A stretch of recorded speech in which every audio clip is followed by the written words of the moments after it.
Ladies and gentlemen, welcome. And it's been a long, but we finally get to have a victorious version of Believing Saints. I'm your host, David Grubb, alongside the man, Terrence Copper. And TC, man, we were struggling. Last week, as we got ready for this game, as we, talked about it, it was hard to have a lot of confidence in the Saints. I mean, we had gotten to a point, AK was talking to the team, talking about a lack of fire. We even had the Mm-hmm. reports that Sean Payton came into the building last week, and came to talk to some folks. There we go. You come back and you not only win, which they had to do, but they get a shutout at home in front of their people and the guys who needed to come up big defensively, offensively, all did so. It was the most complete performance of the season. If I could sum that game up in one word, I would say dominance. Dominance is the one word I would say. The way our defense played, man, lights out. Not allowing them to cross the 50-yard line till what, late in the fourth quarter? That's unheard of. You know how hard it is to shut an NFL team out to zero? So I'm excited about the day, man. I mean, what we did is what we needed to do. We needed to do it not just for the victory, but just to boost our confidence back up. And just so everybody can understand, listen, if we don't turn the ball over, if we don't do the things that is getting us beat, we could do this every weekend. Because honestly, this is what, of course, not blowing the team out and dominating the team the way we saw this weekend, but we feel like we can play consistent ball this way than the rest of the season going out. Yeah, I mean, the formula is simple in the NFL. It's win time of possession, don't turn the ball over, and play solid defense. If you do those three things and you get the ball to your playmakers the way the Saints did a great job, and finally, we Mm-hmm. hadn't gotten an Alvin Kamara touchdown all season. We get three on Sunday. Three. So, like, yeah, it don't take a genius to understand. Give Alvin the ball in space and let him do what he does. He did it as a receiver. He did it as a runner. Mm-hmm. He looked healthy. He looked quick. And the line, we got to give them their credit too. Not only did they open up holes for him and give him opportunities, but they protected very well for Andy. He was never really under pressure, didn't get sacked. The offensive line did a fantastic job too. No, they did. They did. Like I said, Andy looked so comfortable back there throwing. He didn't look rattled at all. We spreaded the ball around a lot. The play calling was great. Defensive play calling was great. Special teams was great. Stopping the fake punt. We just played complimentary football uh, the whole entire night. But like I said, we can do that every night. We can do it every time we come out to play. But this game was really a morale booster. This game was a confidence booster. It was needed because now we're right back in the hunt. We was never really out of the hunt, but with Atlanta winning, if we would have lost this game, that'll put us back a couple of games. So the fact that we're still in the hunt to win the division, our goal is still at hand, and the first goal is to win the division. And with and just to to sidetrack on that real quick, you look at it, the Saints have the tiebreaker over Atlanta right now too. That's the Yep. benefit too, because on the back end, and they've got to come to New Orleans. So you won at Atlanta, they got to come to New Orleans late in the season. That's what you want if you're the Saints. Like you said, you're a game out and Mm-hmm. you hold the tiebreaker over the division leader, and you still got your second opportunity with these teams. Now, look, like you said, and you pointed this out last week too, when you're talking about the Carolina Panthers and what PJ Mm-hmm. could do under center. And it ain't his fault they lost that game. That's He right. gave them the opportunity to win. You get the penalty and you Yep. lose and you don't get the extra point, and you lose the game in overtime. But that young man is growing up too. It looks like the Buccaneers are just continuing to fall off, but the Panthers are not going away, I don't think, like you said. And it looks like Atlanta, at the very least, can be competitive. Definitely. And the great thing about it is, I see Carolina being a tough matchup. But and you mentioned that you see the Bucks kind of falling off, but the Bucks really had that game when they played the Ravens. The Bucks was winning that game. So it's not like the Bucks are just, they're playing terrible. They're not finishing games the way they need to be Mhm. finishing games.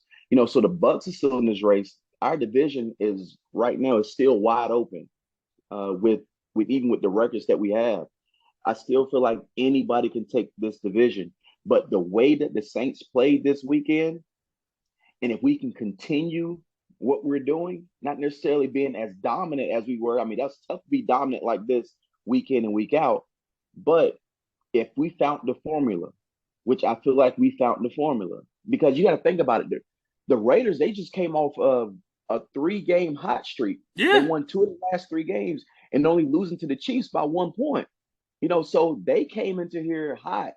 They knew their game plan. They've been running the ball very well. But that's one thing we got them away from. Once we jumped out on them early, they had to abandon the run, and that's what I think we killed them at. The Raiders are not a team where you can just come out and just throw it every single down. You got to utilize the running back. They got to get their run game going. Then they can play action off of that. But once you shut the run game down, it goes back to the same old Raiders. The Raiders, they're very inconsistent, not a good team. And the Saints did a great job, like you said, defensively of making Derek Carr not be able to get with Devontae Adams. Devontae Adams only had like 5 targets the entire game. So you do that, and we talk about week 1, I think Derek Carr targeted Devontae Adams like 17 times. Mm-hmm. That's his guy. They go, going Yep. all the way back to Fresno State, and you, the Saints, limit them to 5 targets. Again, defensively, the 2 people I think who get the biggest amount of credit for yesterday, I think defensively as a team effort, of course, but the 2 standouts Mm-hmm. for me, the rookie Alontae Taylor and Yep. Pete Werner again. Because if there's a Yes. short yardage play, man, Pete Werner is not missing that. If it's a 3rd down, Pete Werner is not missing these tackles, dog. Mm-hmm. I mean, Yep. that dude, he is making a legit case as a Pro Bowler this year to me, because I don't know if there's a better tackler in the NFC at the Mm-hmm. very least than Pete Werner. Definitely. I agree with that wholeheartedly. I also like the fact defensively is we didn't give up a lot of explosion plays. If any, everything that he threw was a lot of check downs. He wasn't giving anything up deep. The secondary tackled better once they came to make the tackle. It wasn't a lot of missed tackles.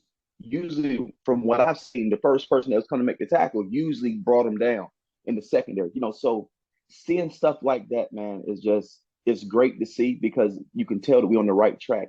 And for me, the ones that I could say that um, that was the most valuable players out there, like there's a team effort, but to me, I'm giving it to Dennis Allen and I'm giving it to Pete Carmichael. I'm giving it to those 2 guys, and the reason why is because as a coach, it's not just those 2 guys, but as a total coaching staff, this team has always had the talent, but I feel like they are now getting them to a point to where they're understanding the details, the small things that are messing us up. Because if everything would have went bad and we lost this game, guess what? We probably came in here, or the media, the fans probably came in here talking about every little thing that the coaches could have done differently.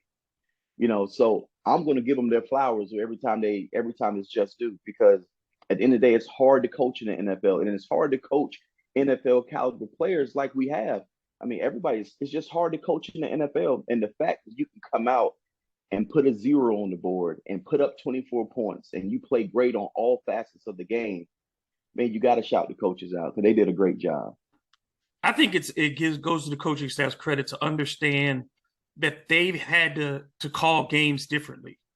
Mm-hmm. There has clearly been a difference in the way that they called games early in the season.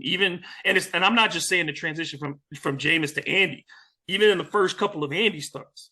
There's, from that to Mm-hmm. what we saw this Sunday, I think we saw some more aggression. Again, going to Shaheed and getting him a big play Mm-hmm. early, I think it was a 35-yard, 38-yard gain to him. Mm-hmm. Again, getting the ball out of Andy's hands quickly, saying, get it to the playmakers, let them do the heavy lifting.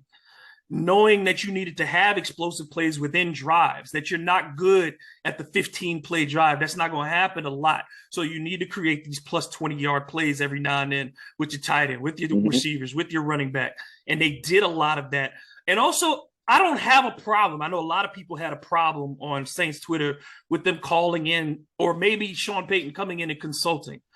Look, if you got a problem and something ain't working, and you talk to the guy who taught you this thing, Mm-hmm. even though he left the organization or whatnot, if he's available and he says, I see what you're doing, but maybe you should try this. Not to come in and take over. I don't think that was what Sean is doing in this case. I don't think he wants to be, seen as a savior of the Saints season or anything like that. Mm-hmm. But I think Dennis is his dude. Carmichael is his guy. These are people he's trusted for a long time. He don't want to see them fail. He was Mm-hmm. obviously a big part of them gets in the positions that they're in. So if they call and say, Coach, what do you see? What are we doing that we're not seeing maybe because we're too close to it? Or, are you seeing this from home? Come in and look at the film with us. Maybe you got some ideas. I don't think that's a bad thing. Oh, it's not a bad thing at all. And like I say, to me, it don't even have to be anything about X's and O's that he coming to talk about. It could just be coming to talk about just kind of rally the troops because it feels good to have a Hall of Fame coach that has gotten the Saints to a level they've never been at before, uh, to come back into the building to talk to the coaches or to just talk to the players. That right there is a confidence builder just to know that your captain, your team, one of your team leaders used to be, has came back because he have a an interest in us being great. So I love that just for the simple fact of that. It ain't got to be nothing about X and O's just to come back and motivate the guys because I still feel like we do respond to Coach Payton because he is the guy. When we were trying to He's build always this going to be the program back godfather. up, He's he's always going to be the always, godfather. so I don't have no problem with him coming in the building and talking to the players. Guess what? We won. And that's all we want to do. We're just trying to win. Yeah, we don't know what the contents of those conversations were. They could have been just as simple as, hey, stick to what you're doing. You guys, or, like you say, you go to your mentor in times of crisis of confidence. You could just be saying, hey, I need some reassurance right now from you. And like you said, that guy knows you. He spent a decade with you, more than a decade with these guys, coaching them up into these positions. And maybe he's just saying, rely on what you know. You overthinking it right now. He might not have, like you said, it might not have been nothing about X's and O's. It just might have been about the principles of being the head coach and what that means, being the offensive coordinator and having that autonomy and what that means. It might just be philosophical in nature, Right. but at some point, this is a mental thing too. The sports are played between the ears, and it's mental, it's psychological, and these things, sometimes you just need somebody to give you a breather. Definitely. Definitely. And like I said, I don't have any problem with him coming in the building and talking to the guys or the coaches. It doesn't matter. Truthfully, like I said, the fact he's not on another team right now and he's not coaching anywhere, so you come on back in the building anytime you want, So, I mean, I don't have a problem with it. Yeah, would you turn? I mean, there's certain people like it's not like he has an office in the building. You know what I mean? That would be something else. You know what I mean? Like if they had a Sean Payton office and he was there every day, I'd be a little uncomfortable if I'm Dennis Allen. But if I call you and say, come on by, it's my invitation. Yeah, I don't see the big deal. And I think there was some reassurance that, hey, trust your guys. Like, go deep. Yeah, they're young. Yeah, trust them. Trust them to make a play. Let me ask you something though. Now, the fact that we got this victory, we back. I feel like we're back on track where we need to be. Do you hold Winston out? Do you hold Jameis out a little bit longer and continue to give Dalton the keys to the car? Or do you get Jameis back in the saddle quick as possible? I mean, I think this is like when Taysom was playing for Drew, and when it got to the point where teams were figuring out what Taysom was doing, like that Atlanta game where it got real stagnant, and then it was like Drew made the decision. I think Drew may have come back a week early, but I think with Jameis, with that foot, with the back, if they're winning, yeah, let's let it ride out. Let continuity ride out. That's my thing. And I think Jameis, you saw his interactions with his teammates yesterday. I don't think Jameis at this point, you cannot break that man. Like Jameis, in his mind, I think he's seen the depths.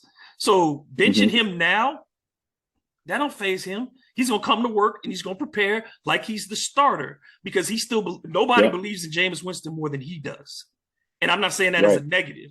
I'm saying it as a pure positive because I think that the dude, again, that was a guy I was very hard on when he came out of Florida State. I thought he was immature, but to see what he's become and to see that he's genuinely worked at it, I think it being a great teammate and being a leader and being humbled by the NFL and understanding what that means, I don't think it's a problem for Jameis for a couple more weeks. But if it comes to the point, it's still, to me, the upside is higher with Jameis. And I want to find out. I'm still paying this man. I want to find out before I let him go. I want to know if I'm the Saints, because I don't think this is a Super Bowl team. You know what I mean? I don't think it could be this year in the NFC. I don't know. But but with Andy, I don't think you make the Super Bowl. I think if Jameis is at the helm, there's a potential there because his upside is just higher. And I don't disagree with you on that. Tell me this: what do you think that? Because to me, the way we played this weekend, I feel like we look very Super Bowl-ish. That we if you can repeat that, yeah. If you can repeat that, where do you feel like that Jameis has more upside? I'm not disagreeing with you, but where do Jameis have more upside than our quarterback, than Andy right now? Like the things I look at, their completion percentages were essentially the same when before Jameis. I mean, Andy's at 63%, Jameis is at 63%. What you got out of Jameis, the yards per attempt were deeper, and the completions were you were able to stretch the field a bit more. Yeah, I think what's worked for Andy is the fact that Michael Thomas has not been there.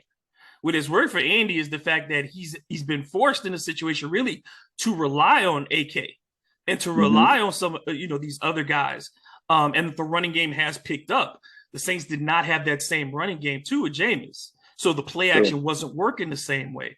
Alvin wasn't in stride then at the beginning of the season either. So I think those circumstances there would play out. If you give Jameis this defense, you take away the fumble at Carolina. And I'm not saying Jameis was perfect, but you take some situational things and you change them a little bit. Some field goals that don't get missed or blocked or things like that. And that start is a little bit different. How are we looking at what Jameis was doing? You know what I mean? I think we change our perception of that too. Right. Ultimate is the result, and the result was bad. But now Andy's gotten a couple of wins over the last couple of weeks, but his first couple of starts weren't great. And then the Arizona start, he turned the ball over, and there's still he does. It seems he gets the ball out faster than Jameis right now. I think that's the experience of it. But I worry late in the season with 38-year-old quarterbacks who don't have great arms. If the Saints have to go on the road outside, can he do the things that you need in that kind of game? If you've got to throw 35 attempts, can he make those big plays? And his playoff record is a struggle throughout his career. He hasn't won a playoff game as a starter. So those are the things. It's just that I think the upside, I think the floor is higher. With Andy, I know exactly what I'm going to get pretty much from him. With Jameis, there's that more variability. But I think that if you needed a big play, if I needed that 2-minute drive, and I needed that score, seeing what I saw Jameis do in Atlanta, I don't know if I could say Andy could do that in the last 8 minutes of a fourth quarter. True. That's a good explanation. That is a good one. So would you say that it's better to go and get Jameis Winston back in the saddle now as quick as possible, to go and get him back established, running the team, just get more familiar with game time action, compared to waiting later to throw him back in the fire and he doesn't perform as well, and then you drop one late? I mean, I think wouldn't it be situational to me? Like, I think it depends on what's happening. If there's a game and I see a game that maybe let's say if next weekend the Saints are losing pretty bad, and you put Jameson in the late, and he looks good. He's able to move. He's able to throw, even if you don't win, but he looks good. Then I think he deserves to compete in practice and have that competition be open. And if he has a great week of practice, the mental preparation is there, then let him have the opportunity to re-earn it. I don't think you want to just give anything to anybody. You don't want to just give it. I don't believe in that acronym that you can't lose your job to injury. You absolutely can. If this person is better than you now, then you can lose your job to injury. But I think he should be given, if the situation calls for it, if Andy does start to fade again, if something like that were to happen, then Jameis should be given a fair opportunity to earn that job back. Oh, I agree with you.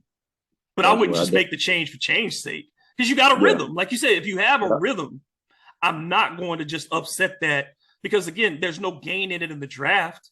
Your number Hmm. one pick is already gone to Philly, so there's no gain in losing on purpose. But if Yeah. something happens and the season does get out of hand in one way or another, or Andy, isn't effective anymore, then yeah, I think you should because I want to know. I made this investment in Jameis. I'd at least want to see what a fully healthy one looks like for a couple of games before I make my decision at the end of this season. He may not be the guy I think is the starter for the future, but again, who's available for the short term to lead this franchise? Who out there on the market are you going to go get that's going to be better than what you have at a reasonable cost again? If Jameis is on the market, he's not going to cost you $20 million. So No. if a dude wants to be here and he shows you he can play some, I think I'd take him as the backup and mold for the future because Andy's not going to be here in 3-4 years to mold somebody. But if I had Jameis at 32 still as my backup, I feel Hmm. comfortable in that, I think. Oh yeah, I agree with that. I can't even argue that. I can't. I agree with that. I want to get your thoughts on Alontae Taylor, though.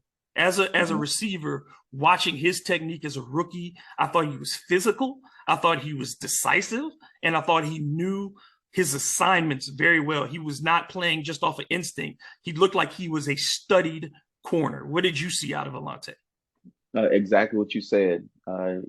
Very physical. He's long. I love the fact that he's confident. To me, of course, you got to know your technique. You got to know exactly what you're doing when you're playing defense. You got to know exactly what style the defense is calling for when you're running whatever defense coordinator has called. But for me, the number one thing that a corner has to have is confidence. If he don't have confidence and a short memory, he would not last long. Because at the end of the day, you're gonna be going up against some great receivers, and if you're not confident in yourself, almost an arrogance. That's what DBs have to have. Almost an arrogance. It's right on that borderline between confident and arrogant. Honestly, kind of swaying more to being arrogant than confident. But that's what you got to have when you at this when you playing defensive back position, especially. And if you can get that at a young age, young coming into the NFL, and you have that, oh, you already ahead of the curve. And having a short memory because you're going to get burnt sometimes, you're going to get beat, but you have to forget it and not allow it to kind of snowball until you get beat more because you're still dwelling on what just happened to you from another receiver. So he has those traits, and that's what's going to make him a great cornerback. And again, I think it goes back to that draft principle of you take the best player that's available. Like you can't have too many good corners in the NFL. And people were like, Saints Right? don't need another corner right now. He was the Yeah, we best player do. on their board. And now Yeah. them injuries hit. You needed him, and he's Hmm. playing. And I think the Saints have done a great job of restocking that cornerback position over the last few years, and getting these young players to surround, Marshawn Lattimore, who needed that opposite guy. You always have to have a solid number two and a number three in the NFL now because everybody's running three receiver sets all the time. So, Hmm. I mean, I that has been a significant thing. But we also got to give credit. We haven't talked much about the defensive line, but they did an outstanding job in just again keeping the pocket uncomfortable for a guy like Derek Carr who needs to feel comfortable under center, and he never really got to feel comfortable throughout the game. Made some poor decisions too, and I think the defense Hmm. forced him into those. And then of course you get the tip, up front, and which leads to the interception early, keeps you on your short field, which Hmm. we've talked about all season long. You get a short field that leads to points. The Saints, the first halves, the defense sparked that first half really by giving the Saints consistently good field position. They did, and like I said, the D line putting a lot of pressure on. I want to say they had 4 sacks in the game, 9 hits on the quarterback. So like I said, he stayed uncomfortable in the pocket. It didn't matter, like I said, but our defense dominated that game. Like I said, not allowing them to cross the 50-yard line. That by itself is almost amazing for you not to allow an NFL team that was, if I'm not mistaken, third in the NFL in offense, third, and not allow them to cross the 50 till the fourth quarter. Come on, that's almost unheard of to stop a team like that. Especially when they was on the roll, the way they was on the roll. So our D line played their butts off. Our secondary played their butts off. They didn't allow any explosion plays. Talked about it earlier. All the passes they caught was kind of dink and dunks because they didn't have anything deep down the field to really go after. So uh, I'm just proud of this team, man. I'm proud of the coaching staff. Uh, they had to do a lot of studying on these guys to come out and beat a team this way. And on the opposite end of it, Oakland, I mean not Oakland, but Nevada, is that Nevada Vegas. Raiders? Vegas. I'm all over the place. Vegas, the Raiders, man, I'm gonna tell you something. It was almost like they didn't study, or they came in looking at and thinking we was a different team than what we were. Cause they looked bad. They couldn't get a rhythm. They couldn't find anything to get going. Again, lastly, got to shout out Taysom again. That man, like I said, he's the best short yardage back in the league since Cam Newton was doing that, and they are utilizing him much better and more consistently rather than. I think they understand it's not about the gimmicks, it's about the situations, and they've used him in the right situations, and he's been so productive in that. You know what? I would go out on a limb and say that Taysom Hill is the most versatile athlete to ever play the game of football in the NFL. That's a limb. Tell me somebody else that can do what he does that ever played this game. Not saying that he's the best at one position, but who else can do everything? I'm talking he can play quarterback, he can play running back, he can play tight end, he can play kick return. He done these things. He can play on punt, play all your special teams. Yeah, I mean Cordell was probably a higher end athlete because Cordell did play quarterback and lead a team to an AFC Championship game. Mm-hmm. You know, quarterback though. But he started off as slash, and as a wide receiver, he had more career catches in a year than Taysom has in his career. We got to remember that. And Cordell he played running back too. And he did have a couple. He did punt return, but he was not the gunner or anything like that. He was not going to be the guy to block. So that's why I say Cordell's skill set purely offensive. Mm-hmm. Whereas if you want to say football player, I'll give you that nod. That I think if you said Taysom, I need you to play safety for a play, or you need him to play edge rusher for a second. If you said Taysom do that, yeah, he would do that. I wouldn't put Cordell out there to do that. But if I said Taysom, give me one good rush on the passer, I think he could get there. I'll go with you on that. I'll go with you. Okay, I'll go with you on that. He could. I just don't see another athlete that has ever played in the NFL that has been as versatile as him because he can do everything. Yeah. I mean, I think we could argue, like you said, the argument would be if you're talking about most athletic, yeah, we're not gonna put him up there with Dion or Bo or something like that. No. But like you said, the versatility of he's legitimately a guy who could play every, like not every position. I wouldn't put him as a D lineman. But he can play linebacker. Right. He's got the size to play linebacker at an edge situation if you needed him to. He could play safety. He's got that body type. I'm not playing him at corner, of course. But, he's got a safety body type. If Tyrann Mathieu can play safety, then, Taysom can play up near the line of scrimmage and hit somebody at the safety spot. So, running back, tight end, like you said, slot receiver, quarterback, punt returner, gunner, up back. He's I mean – the resume is full. The resume, he is not. I mean, the only thing he hasn't done yet is kicked, huh? Because he got tackles, he got punt blocks, he got receptions, he's got touchdown passes, he got touchdown runs. About the only thing he hasn't done is kick an extra point or a field goal. That's true, and for some reason, I think he has before. For some reason. So we might have. Taysom might be the only player who's done all of it. Like he might be. It's a good, but again, it's a weapon to have, and if you utilize it properly and consistently, like that's the thing. It's not a gimmick. He has to be a part of the offense, not the offense. But teams have to be every week. They've got to prepare for him in real ways, not just if they put him in, they might run this. No, you got to deal with that man. Yep. and that's a problem. That's a problem. Yeah. But a great win. They get to refresh. It's all like you said. It's always better to come back into practice after that day off, and after you watch film and everything after a win, and to get it that way. Yeah, like I said, confidence is so important. You know, this could start. This could be the spark of them making a resurgence. It could be, and hopefully that's exactly what it is. Like I said, they put together a great game plan and they executed it even better. So hopefully it's the start of something great moving forward.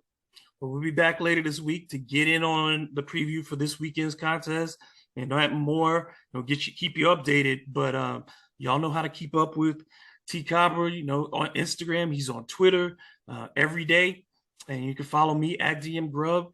So TC, until the next time, man. I can't wait to talk to you. Go Saints, who dat? And thank you for listening to Believe in Saints, brought to you by Bet Online. And we'll be back later this week.